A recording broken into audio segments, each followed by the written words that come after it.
Surf Liquid Detergent, Pond's White Beauty, at New Clear Nourishing Anti-Dandruff Shampoo. Pag kayo'y may pinagsumpaan na magsasama sa hirap at ginhawa, kahit anong hirap, magtutulungan kayo dahil yan ang sinumpa nyo. Kaya hindi nakakasira sa kanyang pogi point. Wow! Ang galing ni Mami! Papa Jack!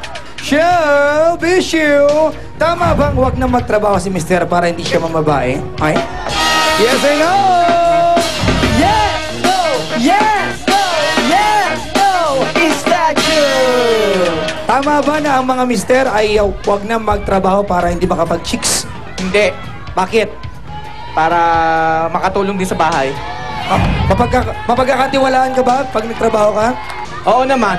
Isa kang ngiti na pang gentleman. Dali, smile. 1, 2, 3, smile. Grabe, nakakaumay. Mama! Eto pa isang tanong. Makakabawas ba sa pagkamacho ni Mister kung siya ang nagpapalit ng lampin? Yes or no? Yes! No! Yes! No! Yes! No! Is that true? Hey. O, nababawas naman pagkamacho ni Mister kung siya yung nagpapalit ng lampin ng bata?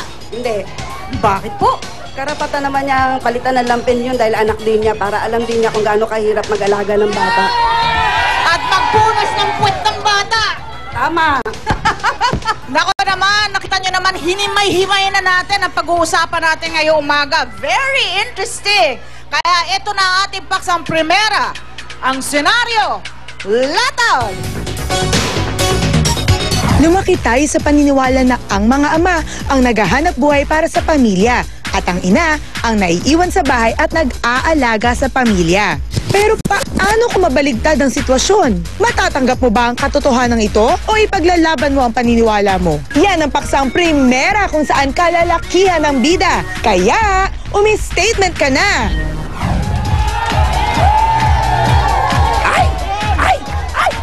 Kaya nga ba ang tanong natin ngayong umaga sa ating taong bayan? Bawas pogi points ba kung si tatay ang ilaw ng bahay? Ang sabi niya ay... Nagsisigawan talaga tumataging-ting na hindi.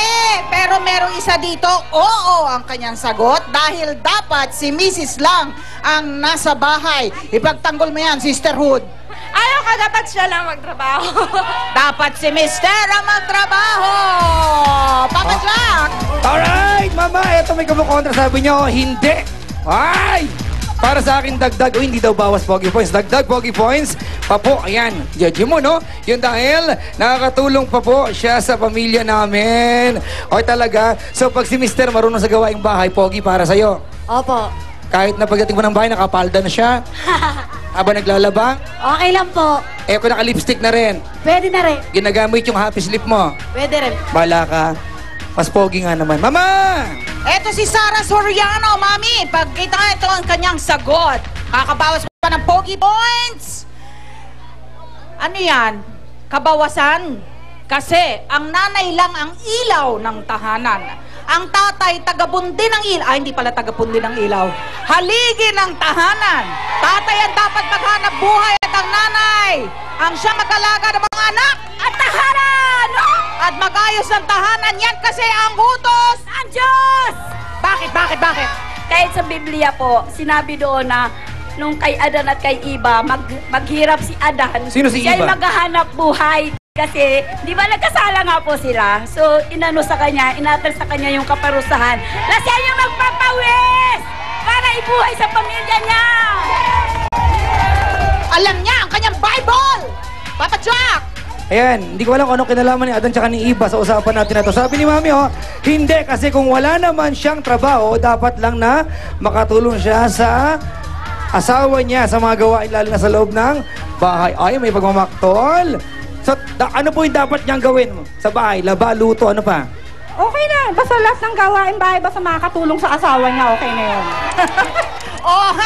Oha! Sa kinalalagyan ng mga kambal, may mga tatay po na magpapatunay na hindi bawas pogi points ang pagiging ilaw ng tahanan. MMMJ, anong nagaganap dyan? Hello! Mama Ali, Papa Jack, papatunayan tatlong machong stay-at-home dads na kasama namin ngayon dito, hindi bawas pogi points kung si tatay ang ilaw ng bahay. Totoo yan, MM, at hindi lang yan dahil ngayon ipapakita nila na hindi biro ang trabahong bahay dahil may bibigay tayong mga challenges sa kanila. Ngayon, Kaya, tara, pakilala natin sila. Ayan, at unahin natin si Kuya Ramon. yes, ang machong tatay na si Kuya Ramon. Kuya Ramon, ilang taong ka ng house husband? 2 years po. 2 years, hindi ka naman nahihirapan. Hindi naman po. Kasama naman namin ngayon dito ang machong tatay na si Kuya Rod. Ayan. Kuya Rod, ilang taong ka ng house husband?